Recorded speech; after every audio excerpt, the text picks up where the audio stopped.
Welcome to Community Cuts, live from Brooklyn, New York. We are hosted by Salon, Leahing, 732 Washington Avenue between Prospect Place and Park Place. Home of the professional beauticians, professional barbers. If you need to get or you need to talk to someone, 718-230-4100. Ask for Winsome. 718-230-4100.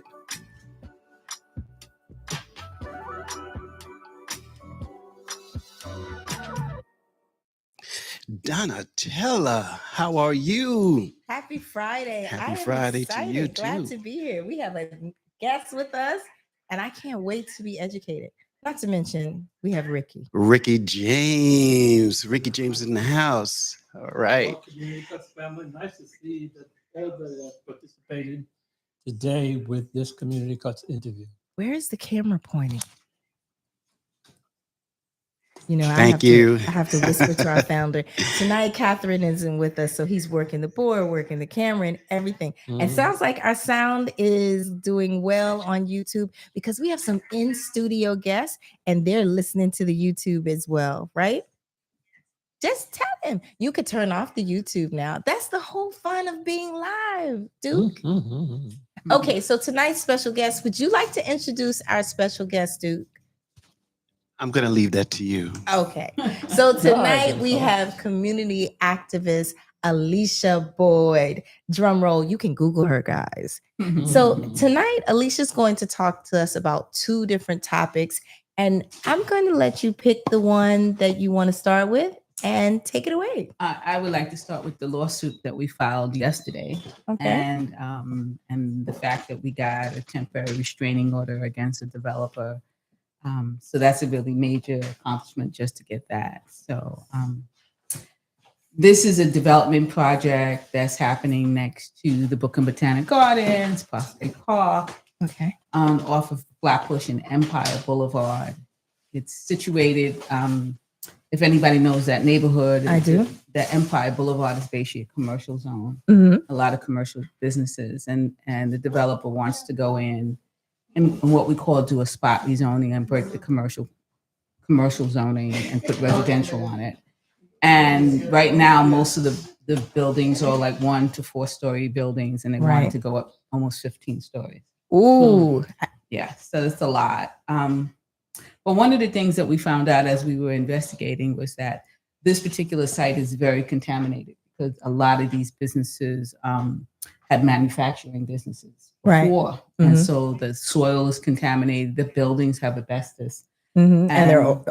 Because they're old. Right. And they're supposed to do remediation. And can we slow down just for 1 second? I want to pretend that you guys are like me and just being introduced to the great Alicia Boyd. When you say we, who are you representing when you say we? When I'm the people in my neighborhood who are organizing, we have a group of people who we literally exist. Empire literally exists between two communities. One is Flatbush, the other one is Crown Heights. And I'm a member of the Flatbush community, which is also represented by districts. And so before we go in depth, if someone is looking to support you in pushing back against these developers, because as I envision the intersection of Empire and Flatbush Avenue, I do know that there is the Botanical Gardens on one corner, which is already complaining about that one skyscraper that's on Linden Boulevard that stands 27 feet high, 27 stories high rather, and casting a shadow over the flowers, right? So that was one thing that was out there. I know that on the opposite quarter is the MTA, you have the Wendy's, and you have the park. And the thought of getting rid of those buildings and building up these additional skyscrapers would really change the format of our area. But that is their intention. Yeah. The intention is to take those corridors, take those corners, and build. So this was the first. This building, this rezoning that was done was the first one.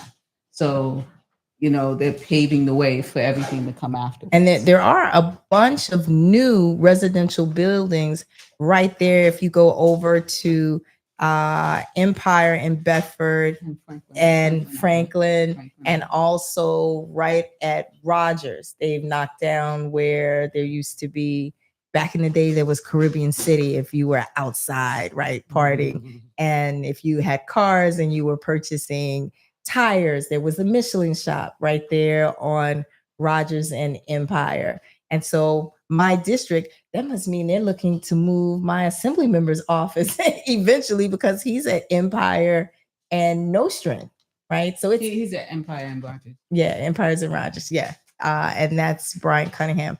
So how can people contact your group if they want to help support fighting these developers?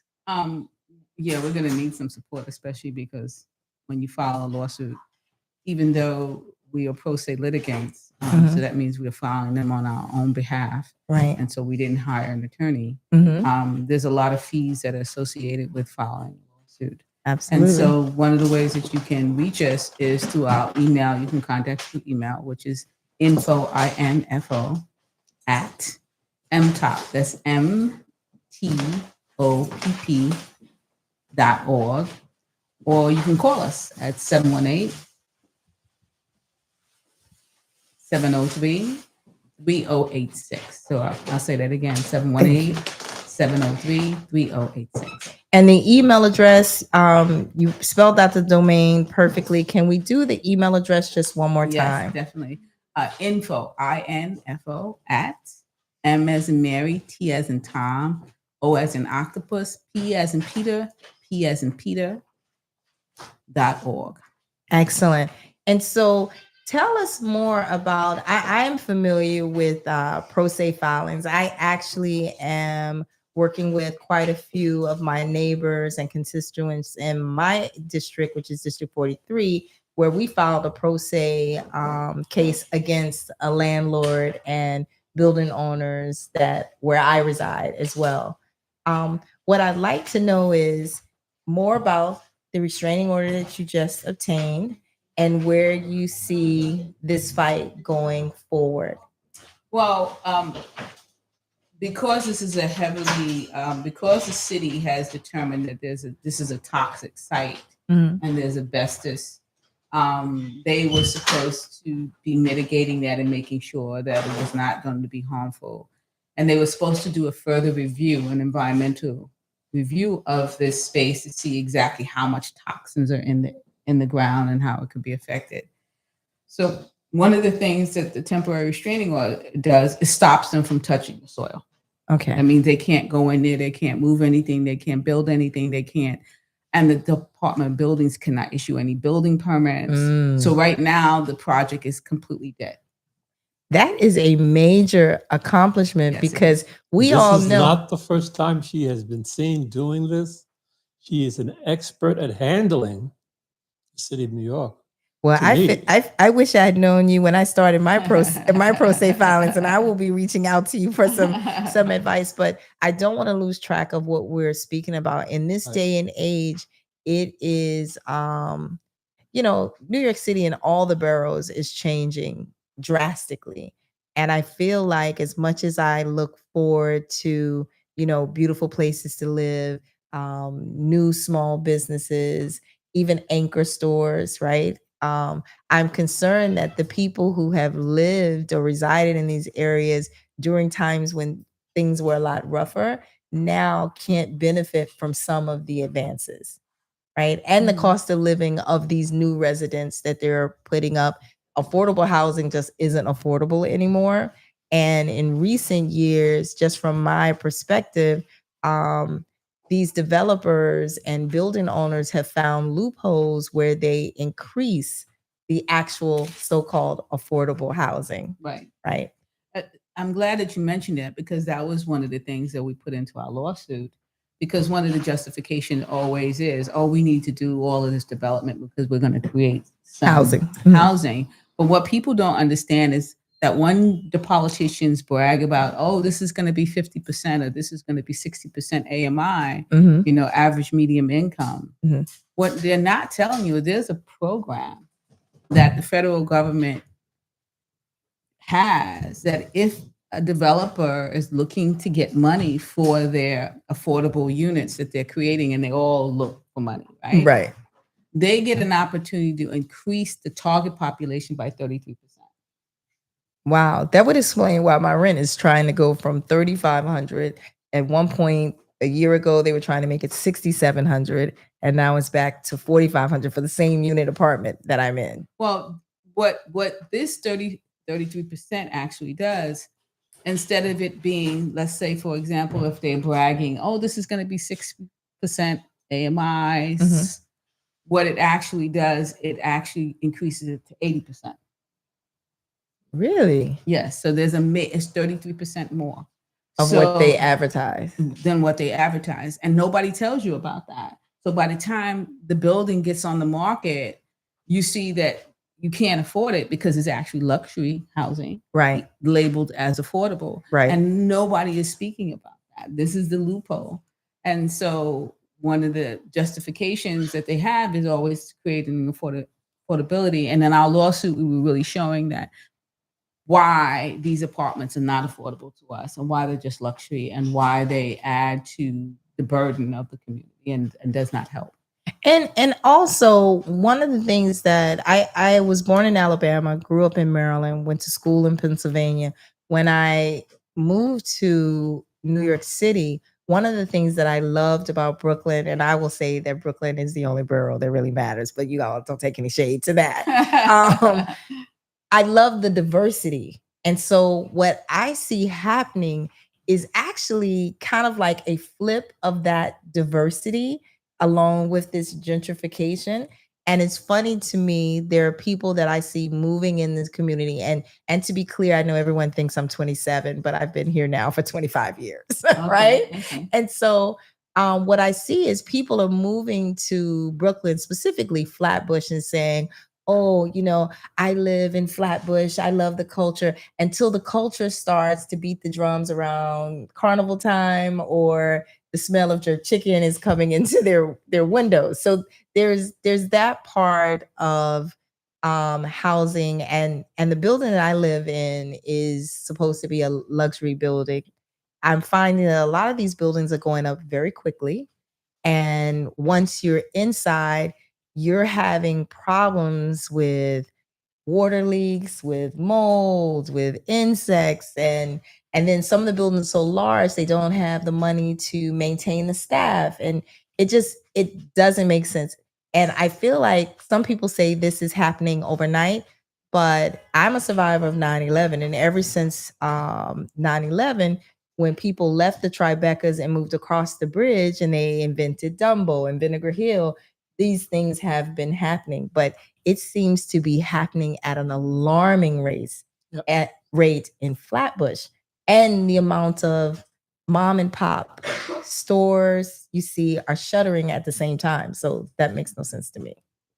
Well, the reason why they're closing the mom and pops is because the rent is going up. And there's this expectation that you're having a wealthier group of people coming in, and so now we can charge more rent. And then what you do is then just close down the shops, and so now you have empty shops.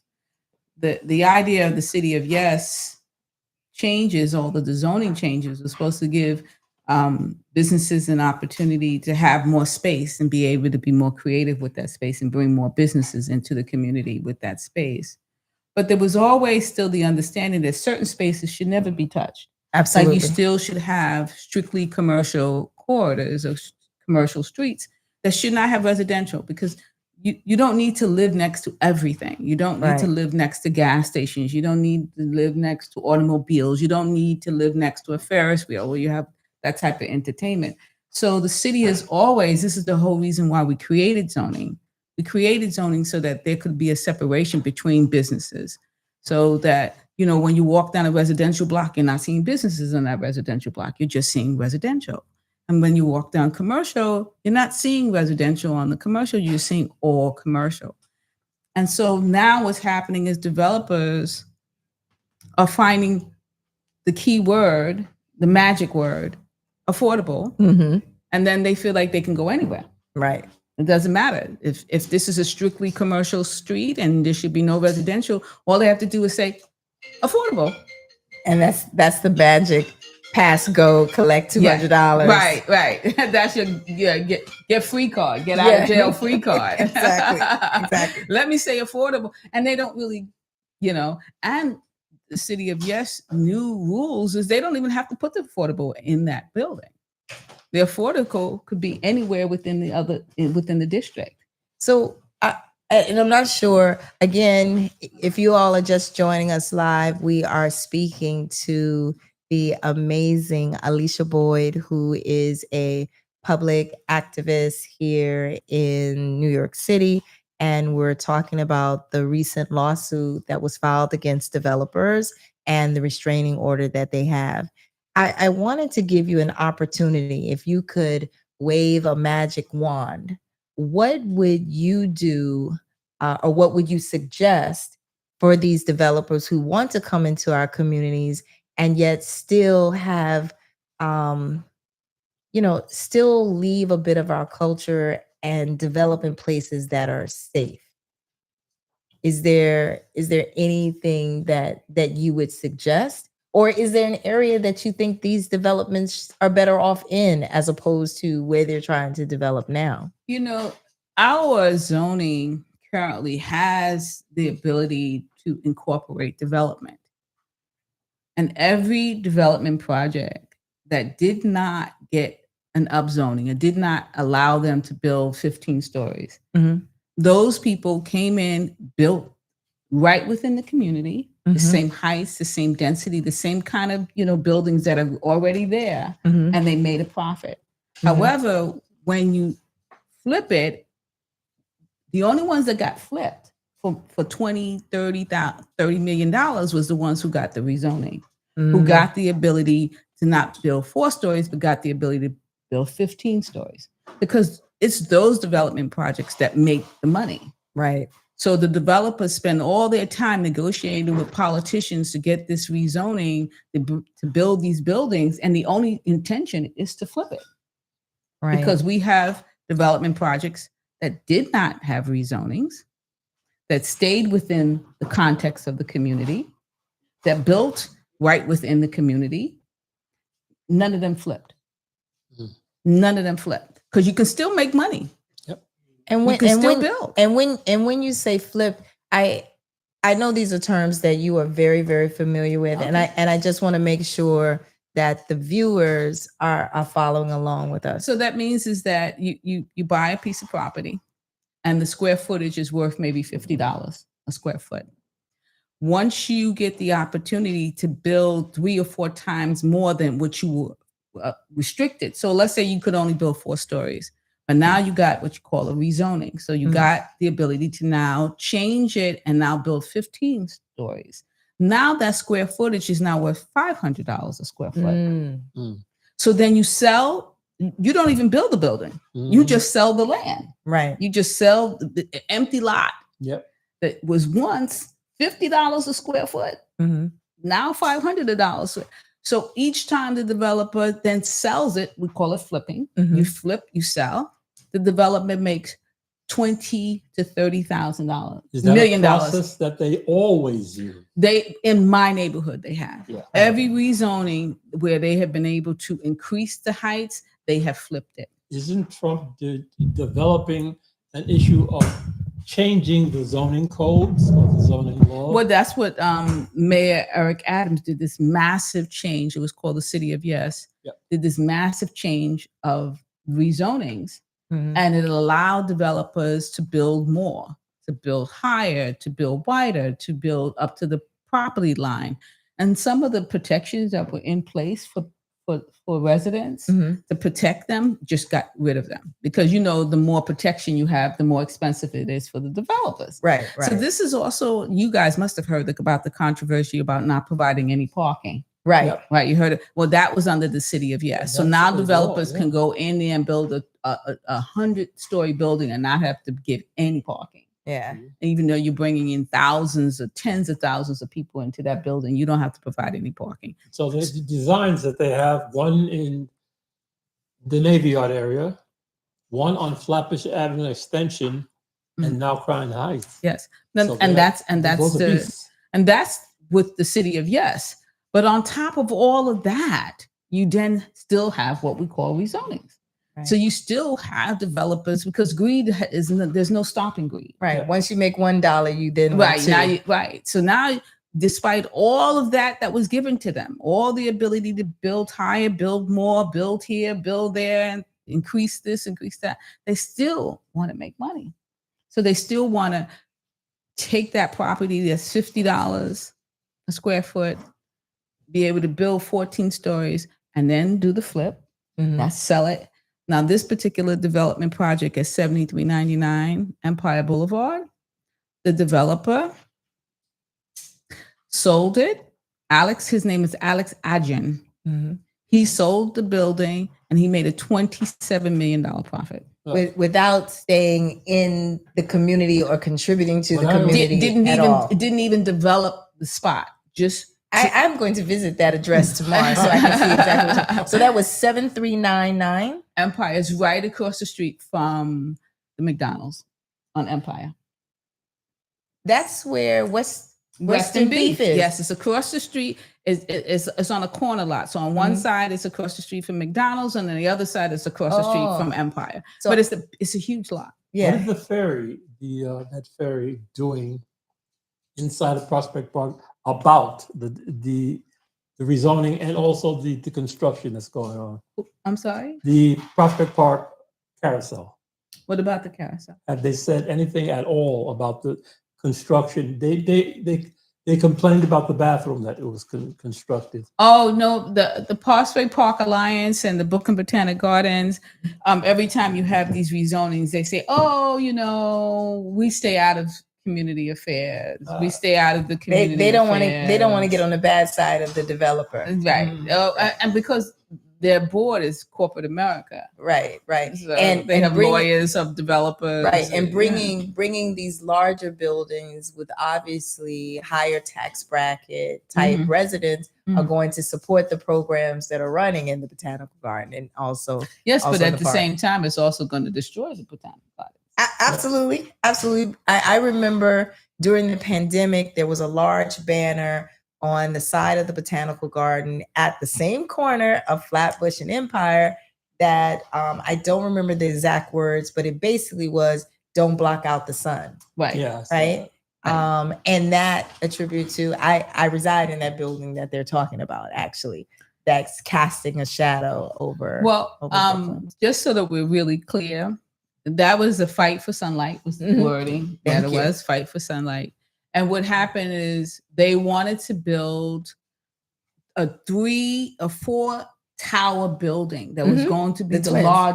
largest building complex in Brooklyn. Mhm. And it was supposed to be up to 50 stories. Mhm. However, we filed a lawsuit on that.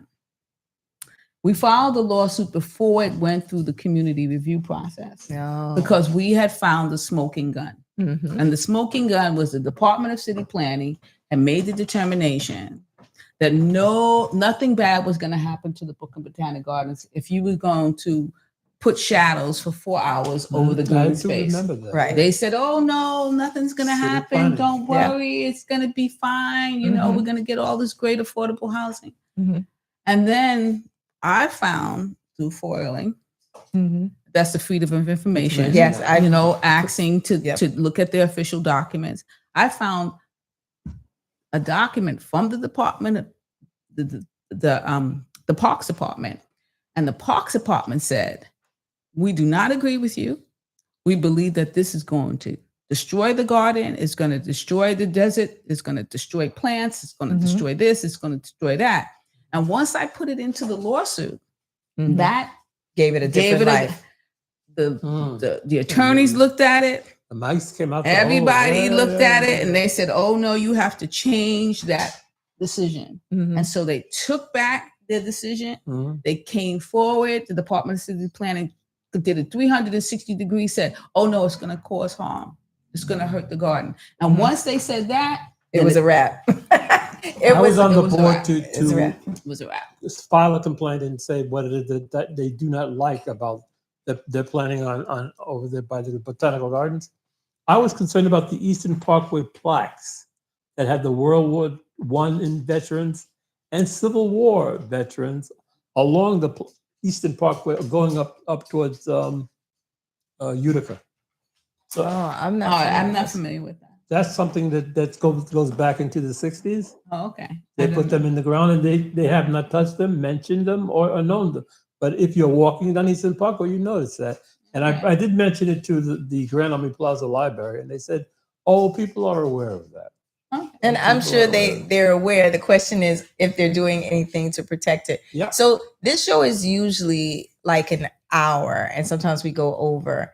And I feel like I'm so excited to have you here because you're so knowledgeable. I do want to make sure that you share everything you want about this topic, because I know you have another topic you want to discuss with us, right?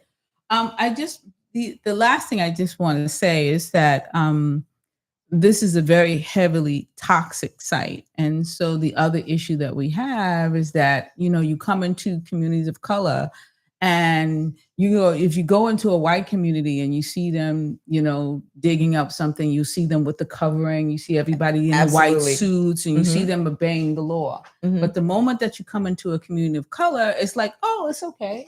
You have this asbestos. Oh, we have a plan, but they're not implementing the plan. Like at this site, as they were digging, they were supposed to be putting on white suits and putting helmets and covering up the debris. They did none of that. And we have documentation that showed that even though this was a heavily toxic site, that they did not take the necessary precautions that the law requires them to do. And that's also in our lawsuit.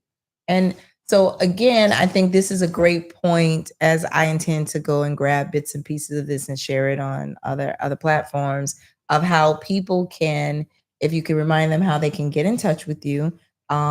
Is this something that people can go to their city council member, their assembly members to talk about? Well, you can, but they'll just nod and just ignore you, because this is development here. Yeah. And the city and our elected officials are absolutely powerless, or they make themselves powerless by not truly fighting for the neighborhood. They'll say, "Oh, but yeah, but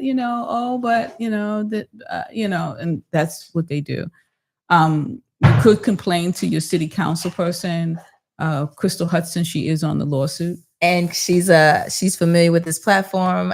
She was my first interview here as well. She sat there and agreed to this development project. It had to go through a political review process, and we told her we didn't like it, and she went ahead and agreed to it. So she's the first person on the lawsuit. The lawsuit is called Boyd versus Crystal Hudson.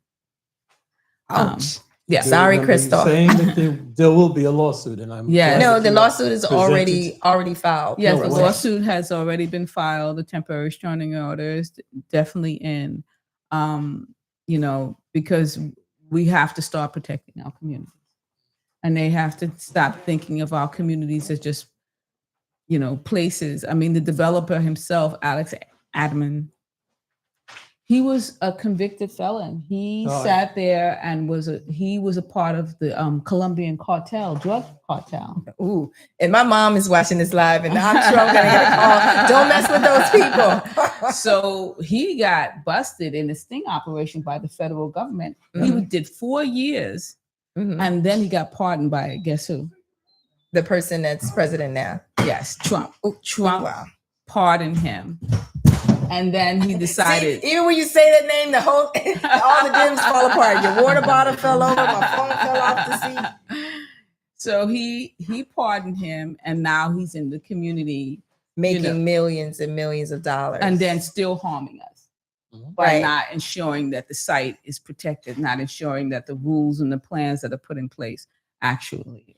And that goes back to separate instances, but there are cases that show that in communities that are predominantly Black and Brown, you find more issues of asthma in the young kids. Yes. And as you speak about them being on this toxic site, and I'm thinking of the amount of children I see that follow right through that area, just thinking about this property area, right? The McDonald's, kids hang out there after school. Thinking about myself as I walk and try to do my steps through that area, it is very disappointing and upsetting, and just adds one more check to show how this administration has used their power in office to further promote their gain, right? Right. Well, Wow. you know, Ebbets Field is there. This Yeah. is one of the Mhm. largest, is one of the last largest, you know, very affordable, truly affordable incomes. But Mhm. then you have all of the luxury housing that has went up in the same immediate vicinity. Yeah, there's So just- so you're not only affecting the children and the families of low to moderate income residents, but you're now affecting the high. And And let's not forget, about 2 blocks over at Nostrand and Empire, there used to be a huge associated yes, grocery store yes. where your aunties and your grandmother and your grandfather were able to find, especially if you're Caribbean, were able to find those special ingredients that they use in everyday cooking. And I remember during the pandemic, sitting on webinars where they talked about how food is increasing in price, but then the availability for people to actually locate the food that they want, and along with the developments that are happening in the mom and pop stores closing in that same area, you have grocery stores disappearing. I think I saw yet another Dwayne Reed and Walgreens that closed in walking distance. So as a matter of fact, I don't know if there's a Walgreens or a Dwayne Reed right across from Ebbets Field. They closed that store as well. Well, when you're talking about the Nostrand Avenue, again, I was involved in that. We didn't file a lawsuit, but we protested and we went to the developer's home in Connecticut. Ooh. And on Park Avenue. And so he wound up he wanted to do a rezoning. But what we did is we negotiated with the new owners to get the supermarket to come back. So it is coming back. It's coming back underneath the same management, the same owners. That is great. They're going to have a 15-year lease with a 5-year renewal. Excellent. The owners said that they like the terms, like the term they can come back into the community and still give that low to moderate income food that would be there. So we did fight for that. That was a major struggle that we fought for. I literally just got chills because I have a whole nother thing going on in this world where I've actually moved 24 times since 2014. And I lived at 301 Sullivan Place, which is directly across the street. It's the little upscale building directly across from the grocery store. And for me, a lot of my family is outside of New York. It used to be so much fun for me to walk across the street and see all the grandmas and grandpas shopping and thinking about that community. I always thought, where are they now going to get their groceries from? Well, you know, they went around the corner. Western Beef did a remake. I saw. Yeah. There is a new supermarket that's coming up right now off of Bedford. Is that the Ali or Ike? No, it's a German company.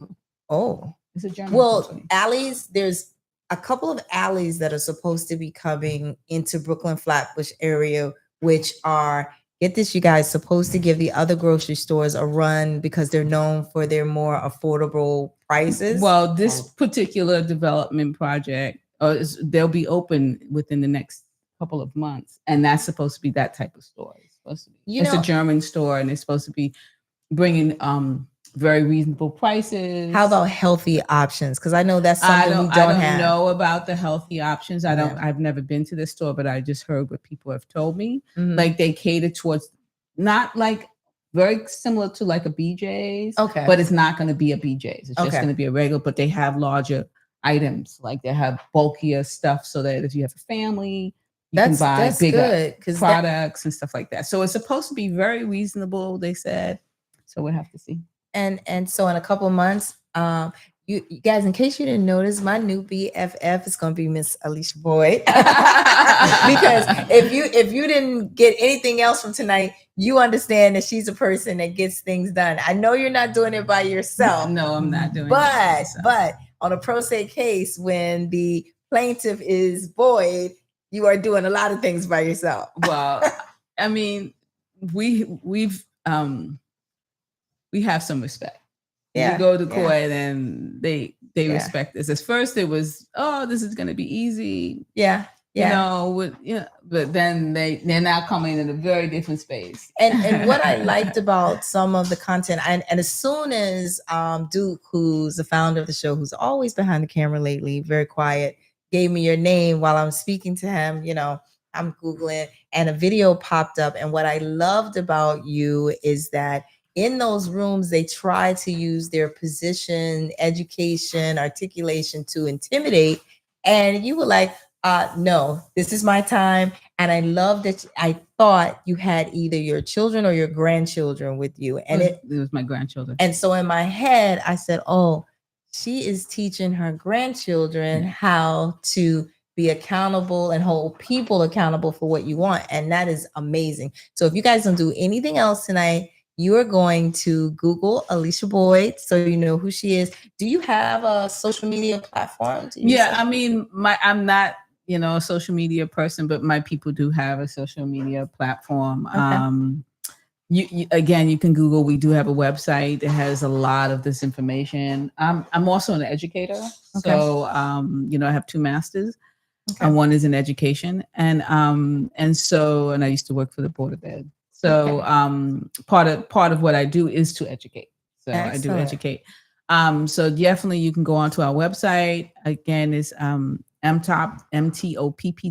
Mm-hmm. And you can find a wealth of videos and information on all of these topics. You can look at some of our lawsuits because we've filed quite a number of them. But yes, you do. Yes. We're gonna try to add this new one on there. And then we do have a social media platform, and you can get it from the website. Excellent. And so Duke, I stream live on a weekly show during the week. It's called the Reset Talk Show. The founder is J.R. Giddings. Duke, you won't mind if I reach out to my other platform and see if we can get you on there as well. And you can actually attend from anywhere because it's a link that we send. So you can do it in the comfort of your home or in an office space. But the information that you are sharing, I think is powerful, what you're doing. I want to thank you on behalf of the city, if anyone hasn't thanked you recently. And let's on to your next topic. Well, right now, there's been a lot of discussion, and hopefully people are aware of it, that the mayor is trying to do what we call a city charter revision. What a city charter is, it's like the Constitution of New York. Like you have the Constitution of the federal government, and that's the big, huge Constitution. Well, every city has their own Constitution, and ours is called the city charter. And so anytime that they want to make any changes to the city charter, the Constitution, they have to ask the people. Okay. So you're supposed to spend, a year or 6 months reaching out to the community, asking them about the topics that you want. And then you're supposed to come up with changes, proposals. And then these proposals get put onto the ballot. So these will be on the back of the ballot. And they'll be in a form of 5 questions. They're going to be on the back. On this election. And I'm coming up in November. And that will officially change the law. Now, the real estate industry has decided to spend $750,000 campaigning to get you to say yes to the ballot. Wow. And they basically just said, if you want more affordable housing, just say yes. You want more affordable housing, say yes. So that's their mantra. Want more affordable housing, say yes. I've heard that. But what is really happening is very similar to what's happening, because what happens in the federal government is also happens in the local government, right? It's the same kind of energy. What's happening is that anytime a developer wants to come into your neighborhood and build something that they're not supposed to build, they have to ask permission. They want that permission to be solely in the hands of one person, and that is the mayor. Right. I do remember people not being excited about. Yes, that's it in a nutshell. It really is in a nutshell. Now I can tell you more about each one of these proposals, but what we have to think about is, just like in the federal government, you hope that there will be a check and balances to the president, right? You hope that the president would have to adhere to at least, there's supposed to be 3 branches, right? You got the court system that's supposed to review the decisions. You have Congress that's supposed to review the decisions against, Congress and Senate that's supposed to review the decisions against the president. So you have these 3 bodies.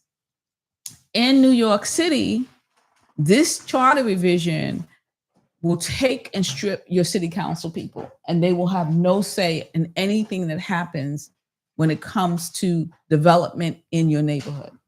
Wow. So that means is that now there's a check.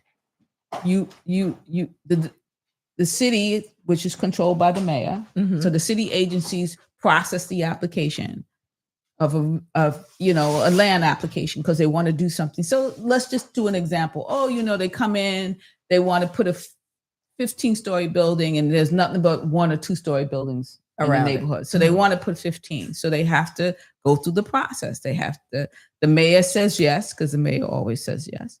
And then they're supposed to go through the process. They come to the community, they get an opinion, but it's only advisory. But eventually they have to go in front of the city council. Right. So normally the city council then is able to negotiate some terms, because if the city council says no, then the project dies. Okay.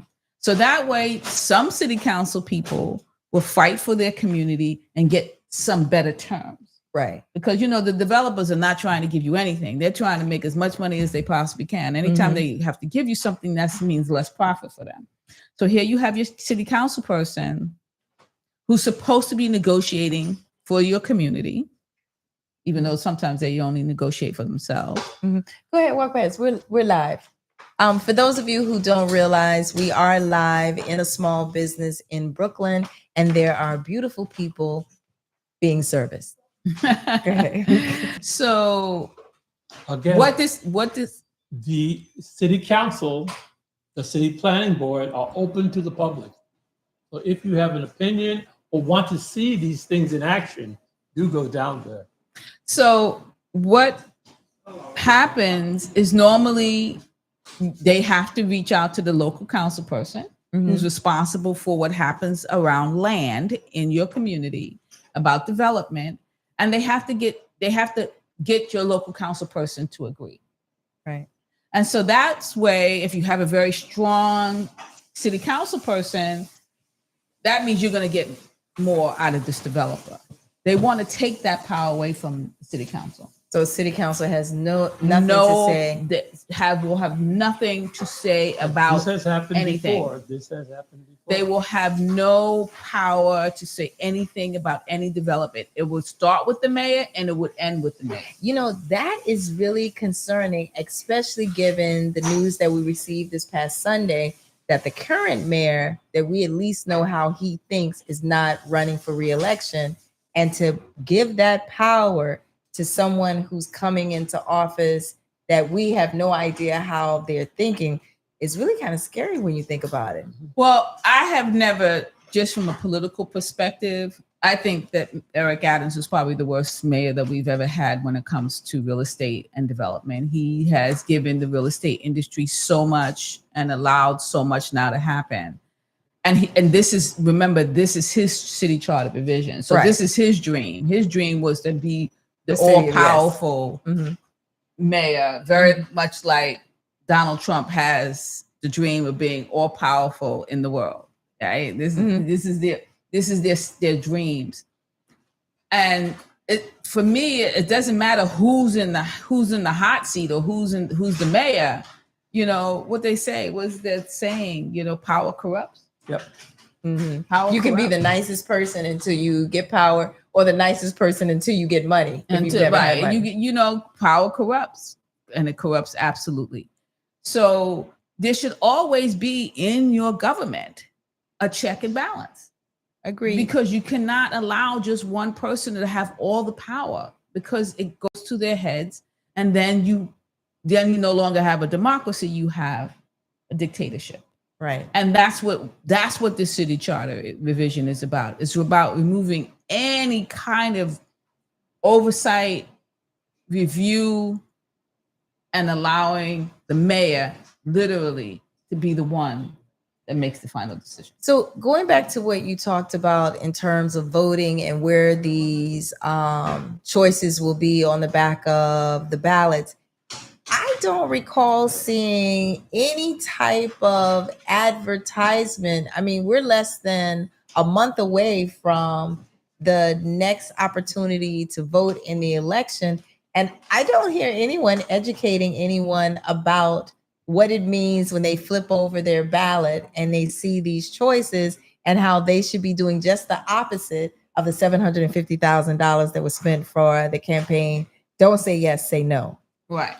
Well, no, the campaign is being done by the real estate industry, and they're basically telling everybody to vote yes, vote yes, vote yes. Right. And unfortunately, New York City has a high rate of saying yes to the proposals, even if they don't even understand what they mean. Right. Okay. And yes, the city council has been very quiet. Yeah, that's what I'm saying. I go to council meetings. I haven't heard anything. You haven't heard anything. And you know why? Because they're afraid. They're afraid that if this ballot does pass and they pushed against the ballot, that they'll be the first ones in their community screwing them. But what they don't understand, they're going to screw you anyway. Right, right. Developers don't care about you. Yeah. They don't care about your community. They care about money. If you're sitting in a community and they think it can make money, they will go into that community, because who do they have to buy off now? One person. Right. And that is the mayor. You don't have to touch nobody else. You don't have to deal with nobody else. And it's so much easier for the mayor, who sits so far away from us, to be disengaged. And just say yes, yes, yes.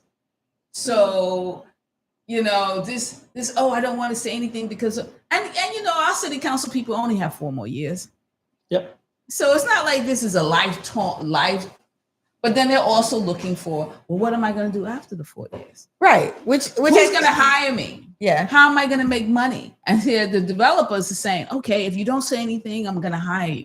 If you don't say anything, but if this ballot gets passed, they don't have to think about the city council people not anymore. At all. They're not going to get paid under the table. Nobody's going to support their campaign. Why? Because it's all now in the hands of the mayor. And so this is usually where I give the disclaimer that each person here is expressing, feelings and thoughts of their own, and not necessarily those thoughts of community cuts. Because I say some things that are pretty aggressive. Everybody knows that I am a fan of our current New York City mayor, have been for many years. But what I like is listening to you. I'm hearing a different perspective, and part of that, which is interesting, is that I remembered when they first started talking about the city of yes and all the pushback. And I have not heard anyone educating about the points that you are in terms of what it means. And for me, residing in one of these luxury buildings where I'm screaming all day, every day that the ownership, the management there does not care about the people inside the building. And that's for other reasons, the ways in which they're flipping, illegally evicting people who are on vouchers. I wanted to ask you a question when we talk about affordable housing, right? And that's the carrot that they dangle for all the new businesses, for all the new buildings, I'm sorry. A lot of people, depending on who they are, have a vision of what they think affordable housing is. They think affordable housing has to be simply Section 8 or people with DV vouchers or city FEPs. And it doesn't necessarily mean that. I think you explained where you were talking about the income, the medium for businesses. As a matter of fact, I have a phone call with a young lady supposed to be later tonight. She is employed and she is looking for a better and safer environment for her and her son. And she wants to know how she can use affordable housing to maybe move her from the area that she's in into another area that she thinks has safer housing. right? And so when I looked at a building that I think it's on the corner of New York and maybe that's New York and maybe it's Rogers or Empire, but no, it's Linden. It's another building. And when I spoke to people there, they told me that the developers managed to find a loophole, and that building has affordable housing. But in order to qualify for an apartment in that building, you had to be making at least 6 figures. Yes. Right. And so the building that I reside in, I know at one point I heard that they were trying to get the building rezoned so it didn't identify in 11226, but it identified in 11225 so they could further increase the rent, which if you all aren't thinking about it, it systematically changes the demographic that's inside those buildings, because you're no longer maybe marketing to the people who live in that community who might want a newer, nicer place to live. No, you're now marketing to people, and this is just my unprofessional opinion, right? You're now marketing to the people who are living in the city in Tribeca and the Upper East Side, who are used to paying $10,000 a month rent for places that have maybe 20,000 square feet of amenities, where these new buildings in Brooklyn are giving them larger apartments. Some of these buildings have 50,000, 40,000 square feet of amenities. So it makes sense for them to come into Brooklyn, and they don't have to support Brooklyn. They can literally just live here, go into the city, go to their nightlife, and they're coming back and going back into their buildings. And so that's kind of the scary part for me, right? Because the people who can't afford these businesses, you can't afford the buildings, you're pushing us further out to like Far Rockaway, further out to Queens. People are leaving New York as well, right? Yes. One of the things that we did in the lawsuit, we cited the amount of people that have left New York City since 2019, and that's over 1 million people have left. Most of them are working. Yes, most of them are working class, middle class, and working class. And the major issue is that the city rental market has just become unaffordable. And so while and also 1 million within the last 3 years left New York State, and that's not counting people who, because I've heard people counter numbers and say, oh well, that's including the people who are no longer living after COVID, right? So well, this is one number for the million is from 2019 to 2025. That's the city demographics. Whereas the state is just the last 3 years because it's a larger area. So the state is the last 3 years, and there's been a massive exodus of people outside of the state because, you know, while our elected official and the governor, for example, talks about the creation of affordable housing through the 421A tax or the 480X, whatever they want to call it, they basically said that we're targeting people who make 130% of the AMI. But let me tell you what that number means. That means a single person making $148,000. That's your affordable. That's why people are leaving, because if you're making $148,000 as a single person, you ain't worried about your rent. No, you're not. You ain't worried about where to live.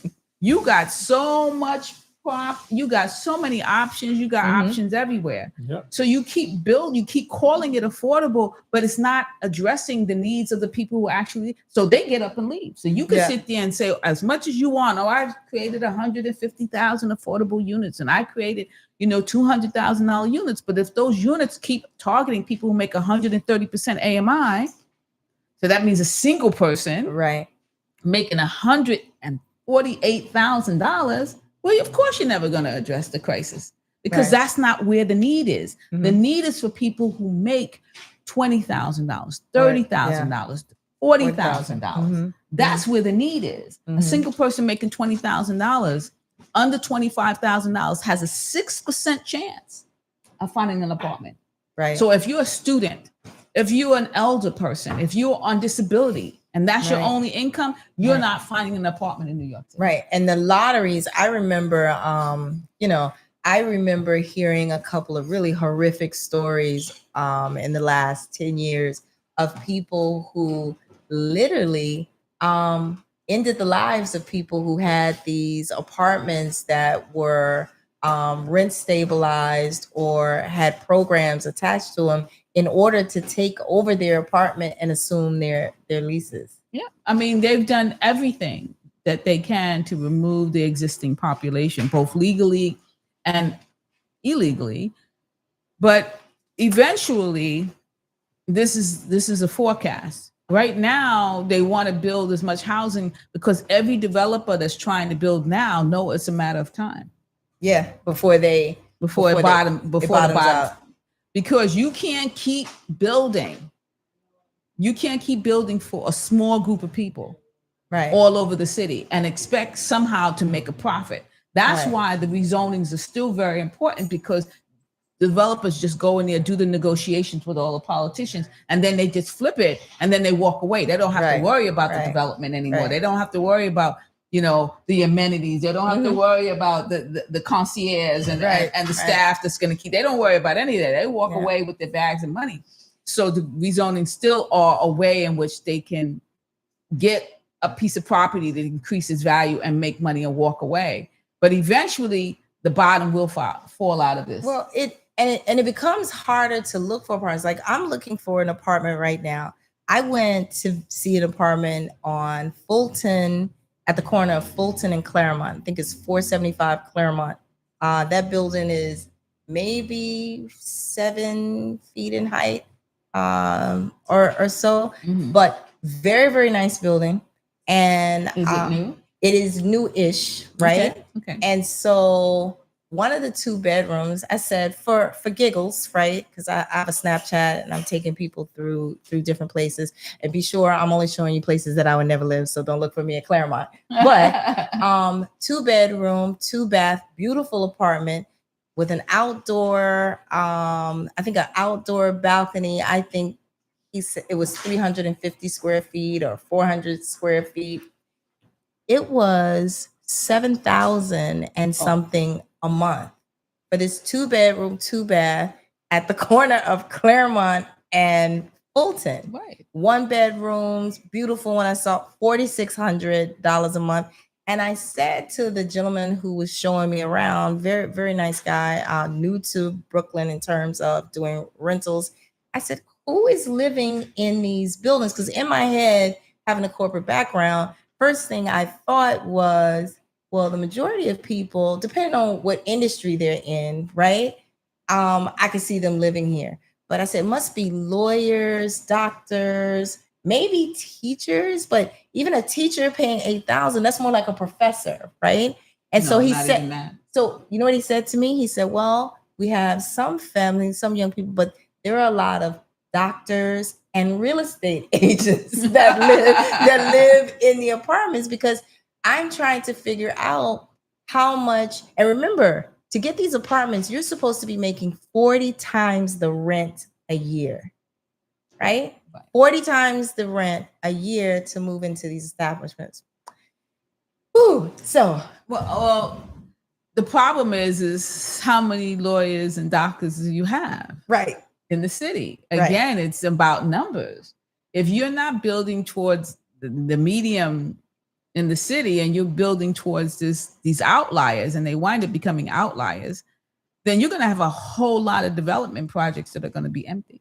Absolutely. And just for numbers, I want you all to know, for that apartment, you need to have a household income of $320,000 for that 2-bedroom apartment. And you're talking about for 12 months.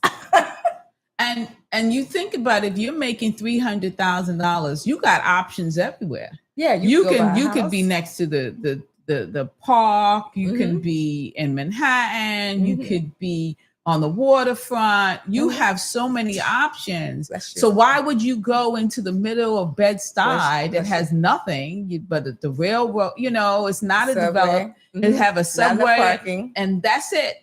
They're not. So these apartments are going to stay empty. They're going to be empty because you have so much. availability. The only time they get those apartments is when they apply for the affordable housing. Right. And for that lottery. And now there's a friend of mine educated me to a new program, because everybody knows that when it comes to the lottery, it's hit or miss. I hear some people that say they get offered apartments all the time. I hear people who say they've been on waiting lists for years. And now I feel like after going through the pandemic, and also after what's going on with, you know, the target on different types of people, I've been looking at apartments, and now a lot of apartment buildings used to be you could schedule an appointment, go see an apartment building. All you had to do is say, oh, I'm looking for an apartment. Maybe fill out a little piece of paper, whether or not you have an agent. Now you have to have, in some of these buildings, official government IDs before they will even agree to show you anything, which I feel like is another form of discrimination, right? If you don't have a government issued ID, they won't even take you to look at the apartment, which is intimidating for a whole group of people, right? Because people don't really like to just hand you their licenses to go places, or hand you their green card or their passport just to see the unit in the first place. This has been really exciting. It's 8:15. I want to give our guests time to share anything else that you feel that's important. I just wanted to say that it's really important for, if you're going to be voting November, that on the back of that ballot, just say no to everything. Just say no, because it's nothing is there for your best interest. Just think about, Donald Trump. If you need an image, just think about Donald Trump and how he's kind of does whatever he wants and nobody's checking him. Mm-hmm. But think about that happening with the mayor. So you never want that. You always want some checks and balances. So just vote no for all the topics, no matter what you hear. You're going to hear a lot of stuff. You're going to get flyers in the mail. You're going to get mailers, especially anybody who votes and does. They're going to bombard. People are getting text messages. Oh my people goodness. Are getting everything, and they're all being told, say yes to affordable housing, yes to affordable. It's a scam. Don't vote. Say no, and please talk to your family, talk to your friends, talk to your lovers, and everybody that you know, and tell them, hey guys, just say no. And I think that's important. I would love if you have the opportunity again to come back and like this is my show. Come back again before November 4th, which is when we need to vote. And here's another thing, you guys. Time is running out for you to ensure that you're registered to vote so you can participate. One of my concerns, especially for those people who were our avid supporters of Eric Adams, we can't just sit out of this election because the person that we would vote for is not running. You do have to show up and exercise your civic duty. And if you don't know who you're voting for between the two candidates, figure it out. I do know there's a third person running, Sewell. Yeah, he's how on you the say his Guardians. name? But I also want to remind you guys, this late in the game, with Eric not running, his name is still going to be on the ballot. Yeah, that's going to be confusing. And I'm trying to figure out what happens if, let's say, people go in there and they vote for him thinking it's a joke and he wins. Right? He can't win if he's already drawn out of the race. So please, he's never don't write a vote in for him if he cannot be elected. And do yourself a favor, like I am now, and figure out with the remaining candidates who is the best one for what you believe in for your community. Right. Right. Duke, anything to say before we close out the show? Rickie? Nothing to say. I'm proud to be amongst Mrs. Boyd. Well, thank you all. Thank you all. Great information. It's imperative to get downloads of information. So I really appreciate Alicia Boyd. I thank you so much. You're welcome. Active member from Crown Heights and activist. You shared a lot of jewels with us. So I want to say really thank you. And the community thanks you as well. I appreciate it. And I just want to shout out, I dropped the live YouTube in my Bible study group with a group of amazing people in Birmingham, Alabama. So thank you guys, Harry. I see you say you're watching that. You're watching that. So see us again next Friday, same bat channel, 7 p.m. Eastern Standard Time on YouTube. Later. Okay. So it'll take him a minute to Okay. end it. Oh, you're awesome. Yeah, I can't come back though because I'm going away. Oh, well, good for you, because I'd like to get out of here too. I know y'all are still losing.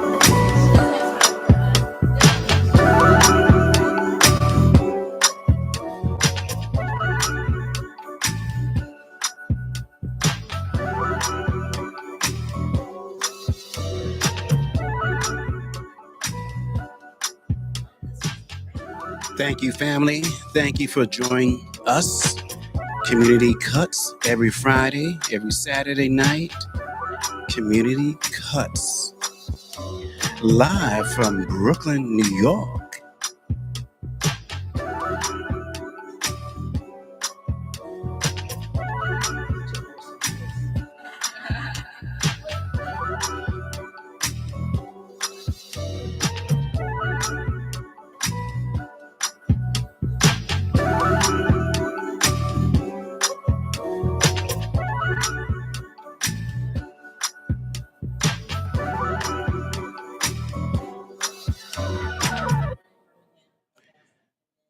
We love you, Brooklyn. Community Cuts.